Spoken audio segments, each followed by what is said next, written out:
Hello, everybody, and thank you for tuning in to the Liberty Report. With me today is Daniel McAdams, our co-host. Daniel, nice to see you. How are you this morning, Dr. Paul? Doing well, Good. Ready and raring to go. Yes, another day. I got my garden planted. I hope I don't have to live off it, that's all. I'm going to enjoy it while the sun is shining, and they still allow me to go work in my garden, so I'm okay there.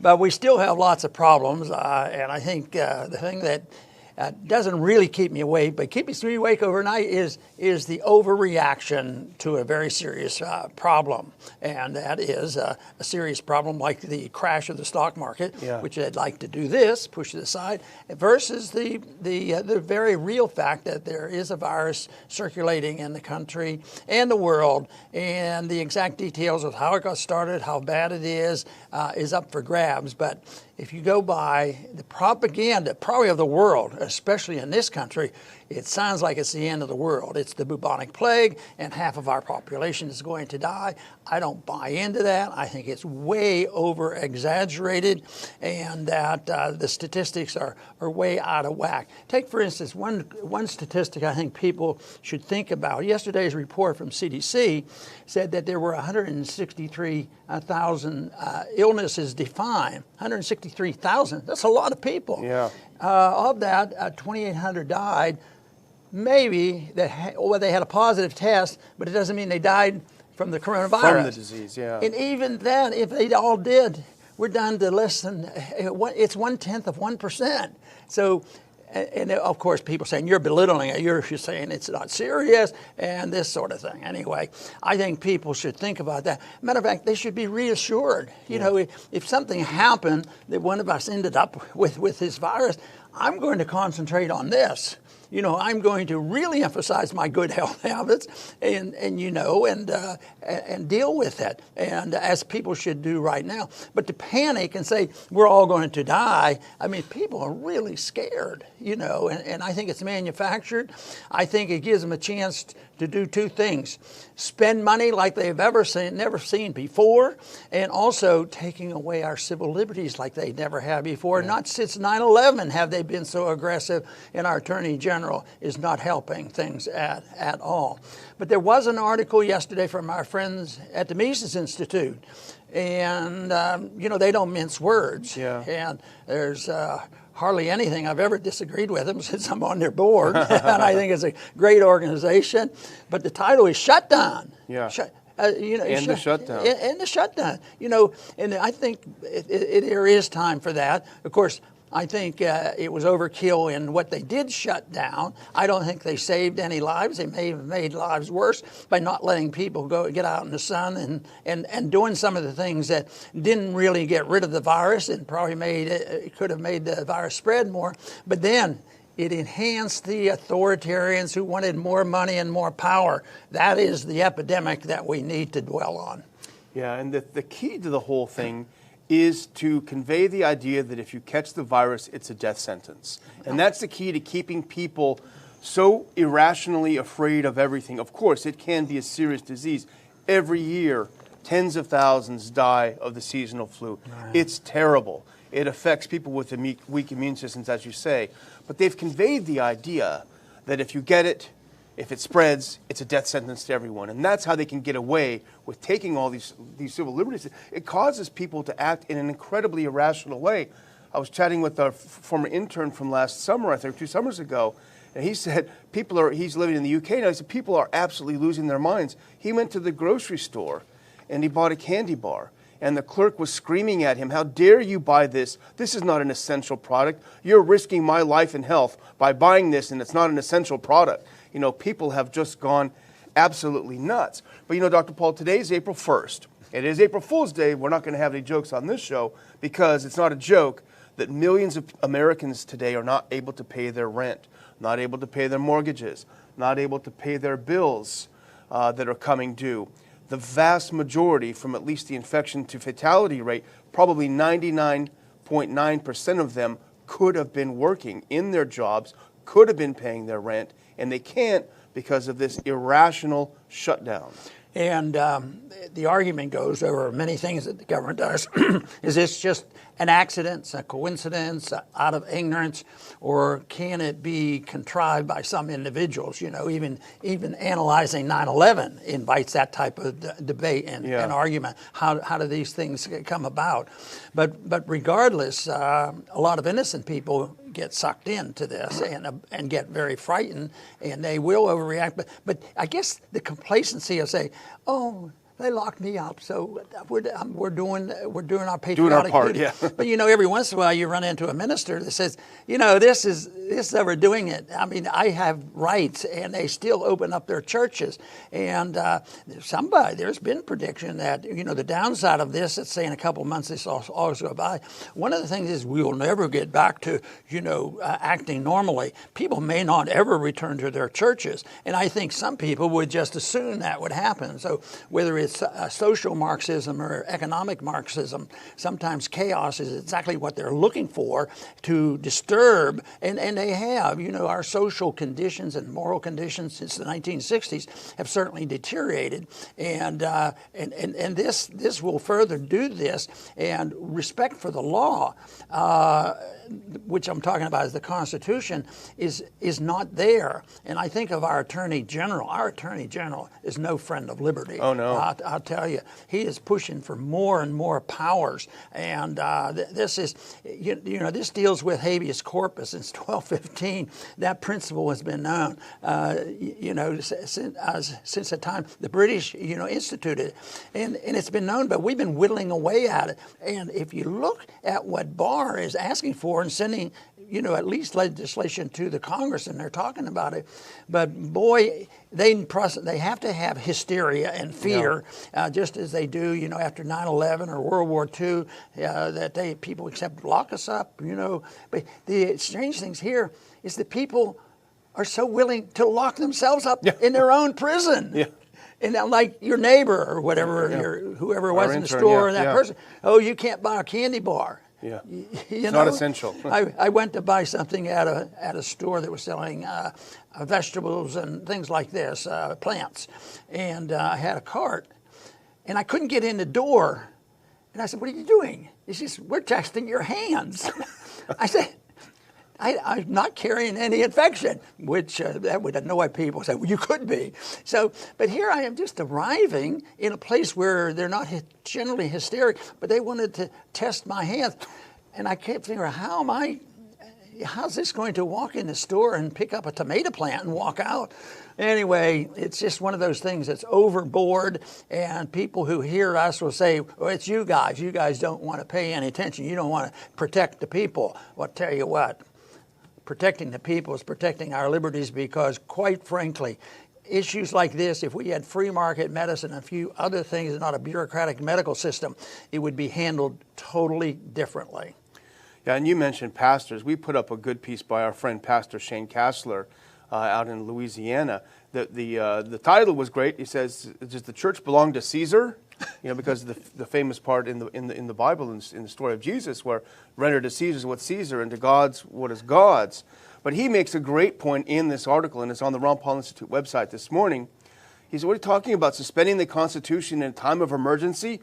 The Constitution was drafted in a time of emergency, That's right? It was an emergency. It was a revolution. And even in the midst of the greatest emergency probably in our country's history, they were still specific about saying no one can take these rights away. So you can't say they didn't foresee this happening. Well, you know, there's an analogy to this in economics. When you have an economic crisis, you know, a war or a recession, we need more regulations on prices, wage and price control. But if there is an honest-to-goodness emergency, such as a hurricane, you want the market to find out what the price is, you know, to stimulate and incentivize people to go out and take a risk to try to send in goods and services to help these people.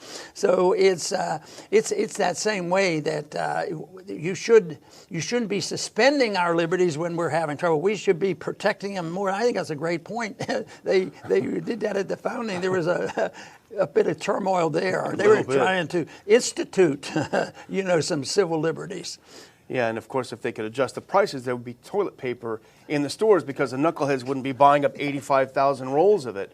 But there is some good news, and the good news is contrary to the doom and gloom that we're hearing from the experts. And actually, there's a Lancet article, a very, very highly respected medical journal. We could put up the first page just to show it. Came out a couple of days ago, literally. And it's an analysis of what happened in mainland China, essentially. And I'm not a scientist. I'm not claiming to understand all the technical details. But the next part is an interesting chart, and it's about the infection fatality ratio. And what they found out, if we can put up that chart, is that the infection fatality ratio is very small. And it's also been reported elsewhere, typical of seasonal flu values.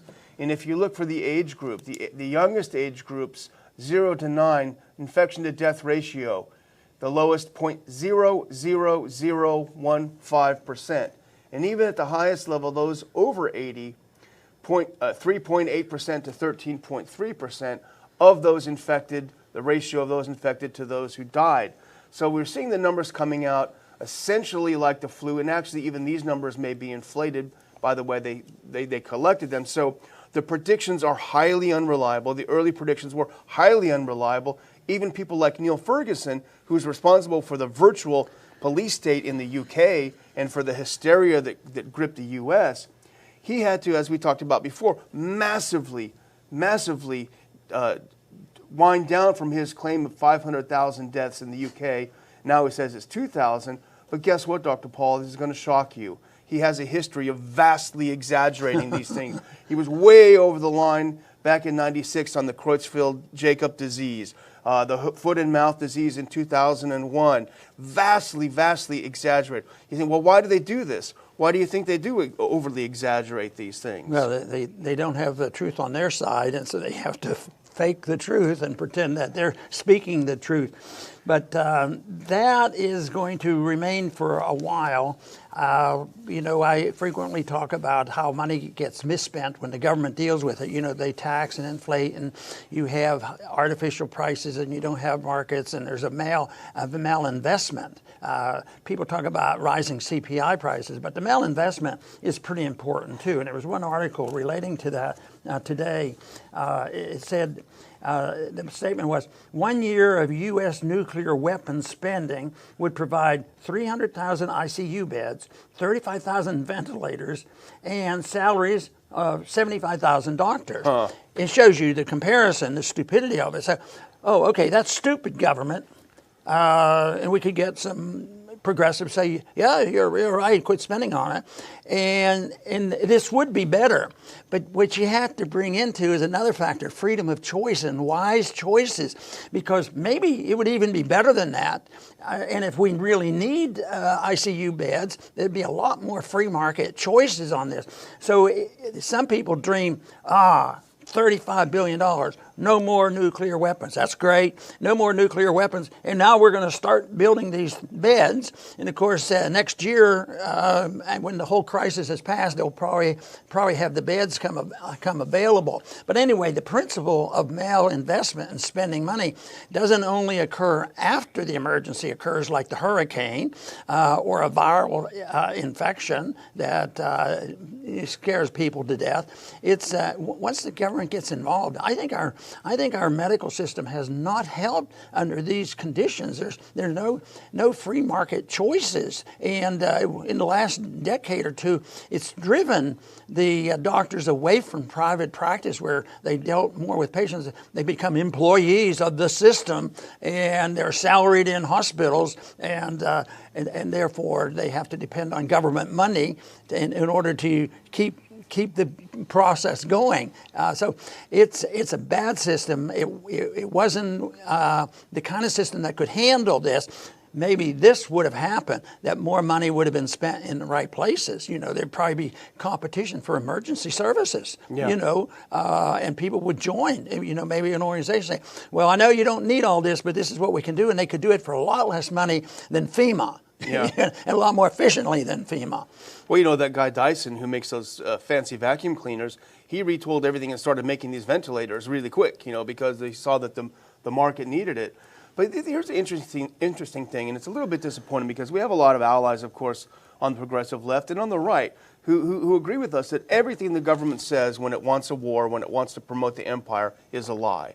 It's all based on lies. Government officials and government bureaucrats constantly lie about war and things of that nature. So why is it all of a sudden when it's a government public health official, we believe that somehow they're this benevolent entity that would never exaggerate, would never lie, would never... How do they have this trust? You know, this is the same government that gave us the food pyramid, remember? Yeah. It says, eat a bunch of carbs, eat all this other stuff, you know, it'll be fine. Then everyone in America got diabetes, thanks a lot. They said, don't eat any fats, don't eat any healthy fats. You got to avoid fats, just eat carbs. And everyone, you know, gained 800 pounds. So the idea that somehow, that whatever they say is sacrosanct, it just doesn't, you know, bear repeating. But, you know, I watched the press conference yesterday from Fauci and the president's experts on this coronavirus. And it's interesting to watch what's happening because I think to a degree they're hedging their bets. I think they see things not going the way they said. They're still holding fast to this idea. If you listen to everything we say and don't question it, we'll have 100 to 200,000 deaths. And that scares everyone because it's a scary number. But then if you listen as he went on, especially Fauci, who kept grabbing the microphone. He loves that microphone. He said, well, we may be able to reduce it even further, but only if you do everything we say. Don't question it, we might. So what's going to happen if they vastly exaggerated the numbers, and then it comes in lower, they're going to say, see, we were totally right. You had to do what we said, and you did, so now the numbers are down. I think there's a contest going on between the Pompeo group versus the Bill Barr's group. Yeah. They're both fighting a similar war. One is fighting terrorism around the world and militarism and have an idea of what globalism should be all about. And Bill Barr is here at home looking for more and more power. They probably aren't, well, they could very well be allies in sharing power. And this is what they're doing. And the idea that they're trying to free up the market and help people and let other people decide it, that is beyond anything they consider. And of course, it's endless. The longer Barr's been in office, the less respect I have for him. Yeah. Pompeo gave us his warnings, and he's sticking to it, but he's a war promoter. And, you know, our oath of office is protect ourselves against all enemies, foreign and domestic. Yeah. And here we have one guy that's helping, the foreign threats, and the other one, our domestic threats. So the enemy is not Russia, it's not China, and even though they may do things in their own self-interest, that it can become very popular here, they're not going to invade us. They may want to undersell us on some products, which makes people a little bit nervous. And if a country retaliates against our sanctions, that isn't their fault. Anyway, I think the whole issue here is that it's the protection of liberty. And if we would have followed the outline given to us, we wouldn't be fussing with this. I mean, we go over these statistics on, and that, of course, is the summation we'd like to make here, is don't believe all the propaganda. And the Mises Institute's been correct on this issue, but they were very, very upfront and said, end the shutdown. And I would vote for that. It doesn't mean the shutdown wouldn't occur.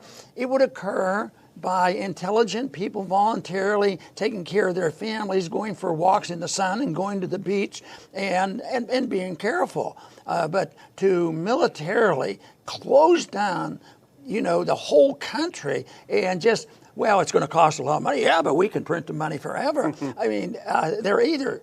Well, I don't want to say it. They're either not too smart or they have an agenda. And it may be both, but they're smart enough to propagandize. They're very smart in that regard, and how to politicize it and how to play on the emotions of all people, especially the American people right now. But we fought that tooth and nail in the early part of the century when they wanted to go to war. It was all propaganda. Yeah. People were opposed to war. We shouldn't be in Iraq. What are we doing? He didn't do this. And it took about a year to get people really energized that Saddam Hussein was Hitler and he was going to bomb the United States with nuclear weapons. Yeah. And the people went along with it. It's propaganda. People have to do a lot of sorting out. And the one thing they should listen to is ask the question, could they always be telling the truth? And when you present that to the American people, they remember a month ago or a year ago, they told us a lie. Yeah. So why don't you start with the idea they're not that trustworthy? You question what they say, especially when it comes to the virus. And I think the medical care would be there if we had more freedom of choices and less propaganda. Yeah, that's true. Well, you know, we started with talking about the Mises article, and just to, I'll end with just mentioning a couple of things that they point out. You know, they make the famous Bastiat argument, instead of what. So closing down the things instead of what. And they make a very good point that a poorer America, which is coming because of this shutdown, a poorer America will be a much less healthy America, more prone to future disease and illness. And no one takes that into consideration, how many more may die if we become fundamentally poor. But here's a great point, and here's how they close their article, Dr. Paul, and I think it's worth repeating. Government cannot decide what aspects of our lives are essential or non-essential. The American people cannot simply sit at home and wait for government checks written on funds that government doesn't have. End the shutdown. That's a great point. I do want to end on a bright note, though, Dr. Paul, because I'm getting depressed here. And I saw this on antiwar.com, and I thought it was good news, that Trump may ease sanctions on Iran in this coronavirus crisis. And you know, Pompeo said, no way, this is our chance, we're going to strangle him. But Trump, it seems like he's pushing back. So I hope the president will stand tall against Pompeo and all his evil minions who are going to push back on this and do the right thing. It could really be the start of a new era in U.S. foreign policy. You're going to have to get rid of a few people, those who steal, cheat, and lie. But this would be a great start. I really hope that the president does this and starts opening up to Iran. Well, when the president speaks out like this and we agree with him, we encourage him. Yeah. So we'll encourage him in this regard because I think his instincts are right so often, the influence that he gets and how these people get in those positions and demand it. Public relations in the media and all that plays a political role in it, but there's a lot more to it than that. But I want to close by saying something about, what is the interpretation, when people die and they say, oh, it's another death from our coronavirus. If a person dies and they have a positive test, it should be dying with coronavirus. The other is dying of coronavirus. Big difference. If you're dying of the disease, that's one thing.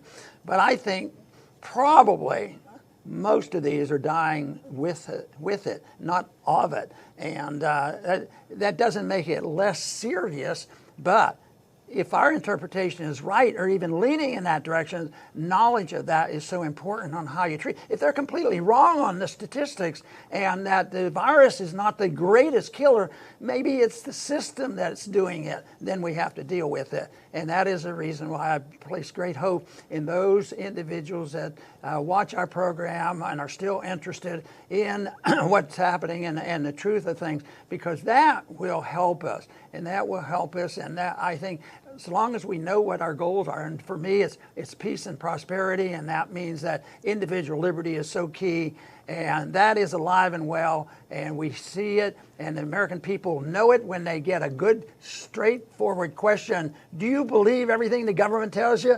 Well, about 80% now, they don't believe it. So I think we have to play on that. So keep helping us out, get us more subscribers, bring people to our program, and spread the message. I want to thank everybody for tuning in today to the Liberty Report. Please come back soon.